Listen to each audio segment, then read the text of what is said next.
देखो यार 2021 की रैली के बाद में ना पूरा 2022 एकदम सूखा सूखा सा रहा है। हर इन्वेस्टर परेशान था, जो भी था वो बेचारा यही मना रहा था कि अरे रैली वापस आएगी कि नहीं। लेकिन वो वही महीना था मार्च का, 27 मार्च 2023 के बाद से जब एक बार शुरुआत हुई है। क्या अप्रैल, क्या मई, क्या जून, क्या जुलाई, क्या अगस्त, क्या सितंबर, क्या अक्टूबर, क्या नवंबर और क्या दिसंबर, 3000 पॉइंट तो भाई साहब आपके निफ्टी ने मूव कर दिया। ठीक है ना, ओनली कितने महीने में? 9 महीने में ही। उसके बाद में देखो जनवरी फरवरी मार्च में केवल 300 पॉइंट मूव किया है। इस बात से आप लोग डिनाई नहीं कर सकते हैं। तो यार सीधी सी बात है, थैंक्स गिविंग तो बनता है किसको? भारत सरकार को, भारत के उद्यमियों को और हमारे रिटेल इन्वेस्टर्स को। आप लोग माने या ना माने, लेकिन यार दिल से जिसने आपके साथ अच्छा किया है या हुआ है, तो उस इंसान से लेकर के और उस परमात्मा तक को हमें थैंक्स बोलना चाहिए। इसी ही इंसानियत बोलते हैं, इसे ही भारतीय सभ्यता बोलते हैं। हम तो धरा को, पेड़ को, पौधे को, इंसान को, जानवर को, नदी को, पर्वत को, सब में हम ईश्वर का रूप देखते हैं। सब में हम आशा का संचार देखते हैं। यहाँ तक कि एक चंद्रमा को, जिसे लोग एक उपग्रह मानते हैं, ग्रह मानते हैं, जो भी मानते हैं, हम उसको क्या मानते हैं? उसको भी मामा मानते हैं। उसको भी चंदा का कितना वर्णन है कि अगर वर्णन करने लगूं तो मेरे ख्याल से वो भी कम हो जाएगा। हमारे शास्त्रों में कितना वर्णन है। तो ठीक है, thanks giving to financial year 2023-24, जिसने रिटेल इन्वेस्टर्स को भर भर करके रिटर्न दिया है और भर भर करके उन्हें अपनी तरफ आने के लिए आकर्षित किया है। थैंक्स मैं बोलना चाहूंगा जो नोटबंदी जैसा कदम उठाया गया, जिसकी लोग आलोचना ही आलोचना करते हैं। थैंक्स मैं उसको भी बोलना चाहूंगा जो कि कोविड जैसी महामारी आई थी, जिसने हमें, हाँ ठीक है मानता हूं कुछ जिंदगियां गई हैं, लेकिन उसने हमें जीना सिखाया है विषम परिस्थितियों पर। उसने हमें उन लोगों को जो भूल चुके थे अपनी जमीन को, अपने गांव को, अपने घरों को, उन्हें उस समय याद आ गई। भाग भाग करके सारे अपने कहाँ पे? जड़ में भाग करके आए थे। याद करिए वो दिन, उनके पूर्वजों ने कितना उन्हें सत सत आशीर्वाद दिया होगा जब उनकी दूसरी पीढ़ी, तीसरी पीढ़ी, चौथी पीढ़ी उन्हें अपने गांव की याद आई थी। हमारा गुजारा वहां पर है। तो दोस्तों कभी भी उड़ो उड़ो उड़ो उड़ो। जमाना उड़ान देखता है, लेकिन उड़ान आसमान में उतनी होनी चाहिए जहां से आसमान साफ दिखे। तो वही हाल है कि आपका इन्वेस्टमेंट में भी आपको रिस्क उतना ही लेना चाहिए जितनी आपकी कैपेसिटी है, जितना आप सस्टेन कर सकते हैं, जितना आप झेल सकते हैं। ये नहीं होना चाहिए कर्जा लेकर के लगा दो, ये नहीं होना चाहिए जरूरत के पैसे लगा दो, ये नहीं होना चाहिए ताकि आप या आपका परिवार मुसीबत में आ जाए। ये सबसे बड़ा लेसन है विकास, क्योंकि अब हमारी तरफ से फाइनेंशियल ईयर 2023-24 की क्लोजिंग हो गई है। अब हम कोई भी इन्वेस्टमेंट, कोई भी हमारा जो भी हमें एनएबी अलॉट होगी वो कब अलॉट होगी? वो अलॉट होगी फाइनेंशियल ईयर 2024-25 में। तो एक्चुअली एनालिसिस तो बनता है। एनालिसिस में मैं सबसे पहले ही बोलना चाहूंगा, ये साल स्मॉल कैप और मिड कैप का रहा है। कोई भी इसमें संदेह नहीं रहा है, इसमें कोई भी संदेह नहीं रहा है। और अच्छे फाइनेंशियल थिंक टैंक की हवा निकाल दिया है हमारे इंडियन के इन्वेस्टर्स ने, आम इन्वेस्टर्स ने। इसमें कोई भी संदेह नहीं है। आप लोग इसको बिल्कुल एनालाइज करके देख लीजिएगा। चलिए आगे बढ़ेंगे हम बाद में। इतना हमने बता दिया है, थैंक्स गिविंग की हो गई। अभी हम थोड़े से 2-4 क्यूरीज ले लेते हैं। सबसे पहले वही हमारे मासूम से सैमपॉल दादा हैं। अब वो बोलते हैं 150 दिन मार्केट क्लोज रहती है। अरे सैमपॉल दादा, सोमवार से लेकर के शुक्रवार काफी सारा होता है। फिर उसके बाद में इस टेंशन भरे माहौल में उनके बारे में सोचिए जो कि फ्यूचर और ऑप्शन में ट्रेड करते हैं, उनको कितना उनका सुकून और चैन जाता है। तो सो भाई शनिवार और संडे तो छुट्टी तो बनती है। बाकी इंडिया की जितनी गस्टेड हॉलीडेज हैं उस दिन तो छुट्टी रहेगी। तो जितना हो रहा है ट्रेडिंग वो उतना बहुत ही इनफ है, क्योंकि दुनिया ये तनाव से भरी हुई है। ठीक है दादा, जितना है उतने में ही एंजॉय करो, उसको थोड़ा सा फुलफिल करो, तब जाकर के आपको कंपाउंडिंग का गेन दिखेगा। मेहनत करो, अभी आपकी मेहनत करने की उम्र है। मैं इतना ही बोलना चाहूंगा बड़े भाई होने के नाते। यार अब मुझे अपना बड़ा मानते हो तो। दूसरे हैं विकास शर्मा जी। विकास शर्मा जी ने बोर्ड की शिकायत जरूर करी है। विकास जी मैं ऑलरेडी बता चुका हूँ यार, बोर्ड को बड़ा करने के लिए हमें कोई इसमें इतनी बड़ी लागत नहीं लग रही कि एक बोर्ड जो है 2x4 का लेकर के लगा देने से, लेकिन वही है, ये केवल एक सिंबल मात्र है, ये केवल मुझको एक ग्लैंस दिखाने के लिए है। कंटेंट में बंदे के दम होना चाहिए और उस पर मुझे भरोसा है कि मेरे कंटेंट में जो मेरे वर्ड्स हैं उनमें वो आप लोगों तक पहुंचना चाहिए, वो सबसे बड़ी बात होनी चाहिए। वो आपके ज्ञान को कहीं एक तो आपको अच्छे कदम बढ़ाने की तरफ रोके, या कहीं आप इधर उधर जा रहे हैं वो अगर आपको डगमगाते हुए कदमों को रोक लेते हैं, वही मेरे लिए बहुत है। Thank you for your appreciation. दूसरा क्या है, SIP SBI स्मॉल कैप। इनका कहना है कि SBI स्मॉल कैप में SIP कर सकते हैं। देखो यार, SIP के लिए कोई भी फंड अच्छा या बुरा नहीं होता है, और वैसे भी SBI स्मॉल कैप अपने जमाने का क्या अभी का भी one of the best funds में से माना जाता है, कोई भी वो नहीं है। हालांकि इसका 2 साल से परफॉर्मेंस डाउन हुआ है, बेंचमार्क को अपने बीट नहीं कर पाया है, लेकिन इसका रिटर्न फिर भी संतोषजनक है, इसमें कोई भी दो राय नहीं है। रही बात AUM वगैरह की, तो ये सब अपना बकवास है, करने दीजिए। मैंने कल या परसों में ही एक उसमें बताया था वीडियो में, SBI स्मॉल कैप BSE में 1000 कंपनियां हैं, जिनमें से कम हर चौथी कंपनी ने भर भर करके रिटर्न दिया है, किसको, अपने इन्वेस्टर्स को, ठीक है ना। तो इसमें कोई भी संदेह नहीं। 4 में से मल्टी बैगर रिटर्न दिया है, मल्टी बैगर रिटर्न आप पता कर लेना अगर आप न्यू हैं तो ठीक है ना। तो ये लोगों की बोलने वाली बातें हैं। और मैं ये अपना सरीन जी मेरे ख्याल से इसके ये है, क्या नाम है अपना, इसके ये है अपना फंड मैनेजर हैं, इसको मैनेज कर रहे हैं। उनका करीब 25 से 30 साल का, आई थिंक कि 25 साल से अबव का उनका एक्सपीरियंस है, ठीक है ना। काफ़ी अच्छे फंड मैनेजर हैं, तो उनकी काबिलियत पर कोई संदेह नहीं है। तो आप इसमें आराम से SIP कर सकते हो, फंड बुरा नहीं है। बाकी लोगों को बोलने दो। फंड थोड़ा सा कभी क्या होता है यार, जैसे इंसान की इफिशियंसी होती है ना, कभी किसी वीक में किसी डे में थोड़ी सी अच्छी होती है, उसी प्रकार से फंड का होता है। फंड किस पे चलता है, फंडामेंटल पे चलता है। फंड किस पे चलता है, शेयर्स पे चलता है। फंड किस पे चलता है, फंड मैनेजर पे चलता है। तो इसमें कोई भी दो राय नहीं। अल्टीमेटली आपका पैसा कहाँ लगना है, शेयर्स में लगना है। आगे आप खुद समझदार हैं, इसका आराम से अपना रिसर्च कर दीजिए। बस मेरी तरफ से ये इतना बुरा फंड नहीं है, ठीक है ना। ललित मोहन जी सेम वही, सॉरी ललित मानो जी हैं, सेम वही। बोर्ड की शिकायत है, ऑलरेडी इसकी हमने रिप्लाई दे दिया है, अब इस पर कोई ज्यादा हो नहीं। हेमंत कुमार सिन्हा जी हैं अगले। इनका सवाल है कि 5 लाख रुपया अगर इन्होंने इन्वेस्ट किया हुआ है, ठीक है ना, और इनको 5 साल में 10 लाख का प्रॉफिट हो जाता है, तो जाहिर सी बात है इनको कितना गेन हो, इनका कितना टोटल हो जाएगा, कॉर्पस हो जाएगा 15 लाख का हो जाएगा। अब ये बोल रहे हैं कि सर अगर हम 50,000 रुपये एवरी ईयर रिडीम करते हैं तो क्या हमें टैक्स देना पड़ेगा या नहीं। जाहिर सी बात है, ठीक है, संशय है और शंका का समाधान करना बनता है।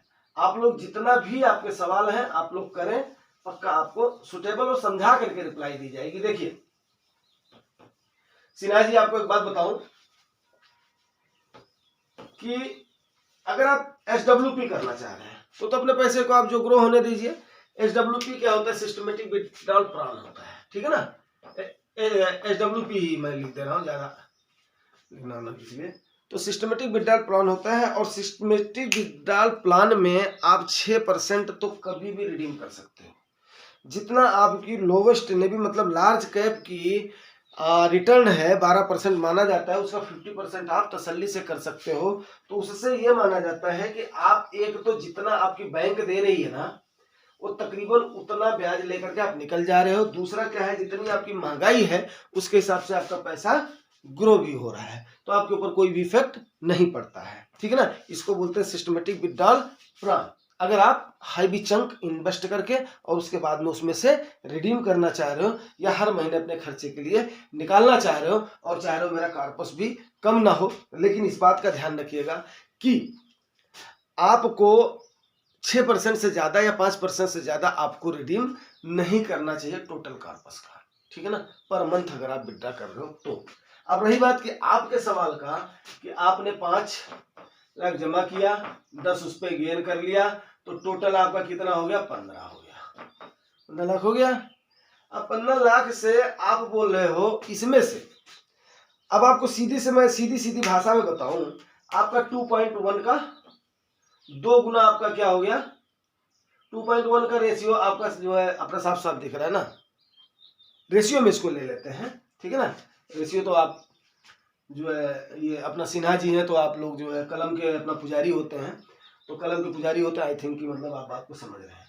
तो 2:1 का आपका रेशियो बन गया। इस रेशियो में आपका प्रॉफिट कितना है, अगर आप 3 रुपया विड्रॉ कर रहे हैं तो उसमें से 2 रुपये आपका प्रॉफिट निकल रहा है एंड 1 रुपया आपका क्या निकल रहा है, लागत निकल रहा है, ठीक है ना। ये बात आप समझ करके रखिएगा। रिडीम में आपका ये नहीं सोचिएगा कि आपका सिर्फ उसमें से प्रॉफिट निकलेगा, नो। इस बात को आप बिल्कुल एकदम से दिमाग में बैठा लीजिएगा। आपका क्या निकलेगा, 2 रुपया इसमें से प्रॉफिट निकलेगा और 1 रुपया इसमें से ये निकलेगा, अगर आपने एक साथ जमा किया है तो। दूसरे केस में मैं आता हूं, आपको अच्छे से जो है वो कर देता हूं, समझा देता हूं, क्योंकि सवाल को मैं तसल्ली से समझाने पर इसलिए विश्वास रखता हूं कि ताकि आपके मन का संदेह बिल्कुल भ्रम निकल जाए, नहीं तो विश्वसनीयता फिर क्या रह जाएगी जो है टास्क की और मेरी, ठीक है ना। दूसरा क्या होता है, जैसे आपने एसआईपी करा है, ठीक है ना, हर एसआईपी आपकी क्या करती है, फ्रेश इन्वेस्टमेंट मानी जाती है। तो सपोज करो कि आपने किसी भी उसका 30 रुपया नहीं दिए, आपने जब पहला इंस्टॉलमेंट किया है तो आपका कितने पर मिला, 30 पर मिला है, अगला आपको 35 पर मिला है, अगला आपको 40 पर मिला है, अगला 41 पर मिला है, अगला 42 पर मिला है, 50 पर मिला है, ऐसे ऐसे करके 100 पर सपोज करो चला गया है।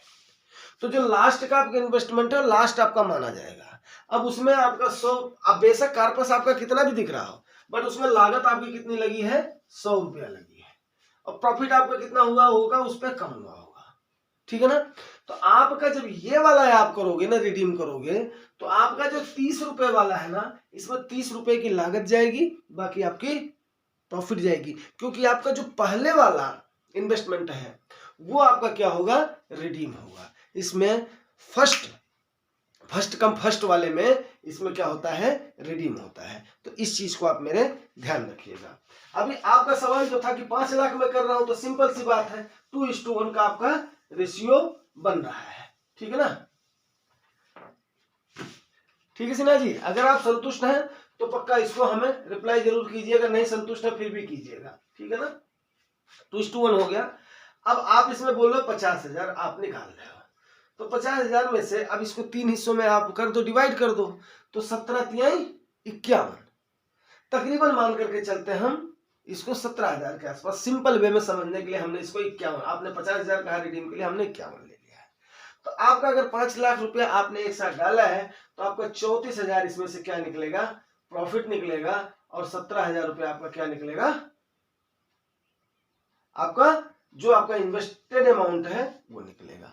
तो आपका हो गया 51,000, आप निकाल लो, 50 मान लो, तो उसी हिसाब से इसको आप कैलकुलेट कर लीजिएगा, ठीक है। इतना तो आपको समझ में आ गया होगा। अब जाहिर सी बात है कि आपको पता ही है कि एक साल में गवर्नमेंट क्या देती है, 1 लाख का रिडेम्पशन देती है। क्या देती है, एग्जम्पशन देती है आपको, किस पे, प्रॉफिट पे। तो आपका कितना निकला है इसमें से, ओनली द 34,000 ही तो निकला है, टोटली आपका क्या फ्री है, रिस्क फ्री है, बिल्कुल टैक्स फ्री है, बिल्कुल कोई इसमें दो राय नहीं है। अरे आपका तो अगर आपने 10 लाख का गेन किया हुआ है और आप उसमें पार्शियल विड्रॉल कर रहे हो तो उसमें कोई दो राय नहीं है। आपने जो नहीं बेचा है वो आपका माना ही नहीं जाता है, ये मैं आपको क्लियरिफाई कर दूं। ये बिल्कुल मानना है भारत सरकार का और सेबी का रूल है, जब तक आपने रिडीम नहीं किया है तब तक आपका कोई भी फंड कितना भी प्रॉफिट हो वो आपका पैसा नहीं माना जाता है, वो रिस्की अमाउंट माना जाता है। तो ये आपका ये जो टोटली जो 10 लाख है ना, जब तक आपने नहीं बेचा है तब तक ये टैक्स फ्री है, कोई इसमें दो राय है ही नहीं है। लेकिन इसकी और एक खासियत आपको बताऊं, आप इस पर लोन लेने जाओगे ना तो इस 10 लाख पर भी आपको लोन मिलेगा, लेकिन जाकर के लोन ले नहीं लेना, ठीक है। तो सिन्हा जी अभी आप अगर 1.5 लाख तक भी निकाल लो ना इस 15 लाख के सिनेरियो में, तो भी आप टैक्स फ्री हैं, 1 लाख रुपए ही आपका प्रॉफिट निकल रहा है। आई होप कि आपकी क्यूरी कवर हो गई होगी, ठीक है ना। अगर आप सेटिस्फाई हैं फिर भी जवाब दीजिएगा, नहीं सेटिस्फाई हैं तो फिर आपको सेटिस्फाई करूंगा। बिकॉज क्या है कि ये जो है ना अर्थतंत्र जो है ये सबको आजकल घुमा रहा है, ये अथाह समुद्र है। आप लोग करिए सवाल, यस आपको संतुष्ट करूंगा इसीलिए मैं बैठा। अच्छा चलिए अभी चल रहे हैं किस पे, एनालिसिस ऑफ फाइनेंशियल 2023-24। देखिए 2023-24 में कई सारे सिनेरियोज हुए हैं। अगर उस सिनेरियोज को याद करें तो मेरे ख्याल से आपको भी याद नहीं होंगे, लेकिन कुछ पर अभी चर्चा करने की कोशिश करते हैं। पॉजिटिव वे में अगर हम इंडियन सिनेरियो में देखें तो हमारे यहाँ पर G20 का शिखर सम्मेलन हुआ है, बहुत ही बढ़िया, बहुत ही अच्छे से हुआ था और इसको भी मैं एक अचीवमेंट मानता हूँ। बाकी कई सारे इनॉग्रेशंस हुए हैं, कई सारे डिफेंस के सेक्टर में, कई सारे इंफ्रास्ट्रक्चर के सेक्टर में कई सारे कदम लिए गए हैं, तो वो भी काबिले तारीफ है। वर्ल्ड के सीनियोज में देखो, रसिया यूक्रेन के वार थोड़े से थमे हैं, बट इजराइल वाला क्राइसिस आया था, उसको भी लोगों ने झेला है, ठीक है ना। और भी कई सारे इशूज आए हैं, वो सारे देखे गए हैं। एक सिनेरियो इसमें ऐसा भी रहा है जो हमारे मणिपुर का, और हमारी संवेदना हमारे मणिपुर के भाइयों के साथ है, जो भी उनका हुआ है, ठीक है ना। राम मंदिर जैसा उद्घाटन हुआ है एज हिंदू, वो भी हमें याद करना है। और भी कई सारे सिनेरियोज हैं, वो हमें याद करना है। फाइनेंशियल टर्म में हमें ये देखना है कि सबसे ज़्यादा जो यूनिटी उठी है आम जन की, जो यूनिटी उठी है युवाओं की, उसकी मैं तारीफ करना चाहूँगा, भरे भरे दिल से करना चाहूँगा। जितना लोगों ने जितना लोगों ने पार्टिसिपेट किया है, और मेरे ख्याल से स्ट्रेंथ ये तादाद 2024-25 में और बढ़ेगी, ठीक है, और बढ़ेगी। अगर मार्केट ज़्यादा डाउन हुई तो वही है कि आम इन्वेस्टर का क्या होता है, सेंटिमेंट डाउन होता है। क्यों? बिकॉज आम इन्वेस्टर जब उसको जानकारी नहीं होती है तो उसको अपॉर्चुनिटी में नहीं लेता है, वो डर जाता है। सबसे बड़ी बात क्या है, वो उसको अपॉर्चुनिटी में नहीं लेता है। दूसरी बात क्या है, अनाड़ी इन्वेस्टर जब चढ़ती हुई मार्केट होती है ना, तब उसमें भाग भाग करके आते हैं। गिरती हुई मार्केट में बहुत कम इन्वेस्टर आते हैं, और टिकते भी वही हैं जिनको ये पता है कि मेरा पैसा बनेगा तो इसी समय गिरती हुई मार्केट में बनेगा। और मैं ये चीज़ आप लोगों के दिमाग में भरना चाहता हूँ, और मैं चाहता हूँ, भरना क्या चाहता हूँ, मतलब मैं चाहता हूँ इस सच्चाई को आप लोग जाने। कई सारे फैक्ट्स और तथ्यों से मैं आपको समझाऊंगा, दुनिया भर के सही और सच्चे और बेसिक फंडामेंटल्स पर मैं वीडियोस लाऊंगा, ताकि आप लोगों का नॉलेज इंक्रीज हो सके, आप लोग चढ़ाव उतार को समझ सके, आप लोग अपने पैसे को ग्रो कर सके, काम पर लगा सके, और ज़्यादा से ज़्यादा वेल्दी बन सकें। जो आपने यात्रा शुरू किया है अमीरी की तरफ की, उस पर आप बढ़ सकें। इसी के शुभकामनाओं के साथ अलविदा भाई। 23-24 एंड वेलकम फाइनेंशियल ईयर 24-25, ठीक है ना दोस्तों। जानकारी अच्छी लगी है तो रिवार्ड जरूर करना। रिवार्ड आपको पता है, लाइक से सब्सक्राइब। Thank you.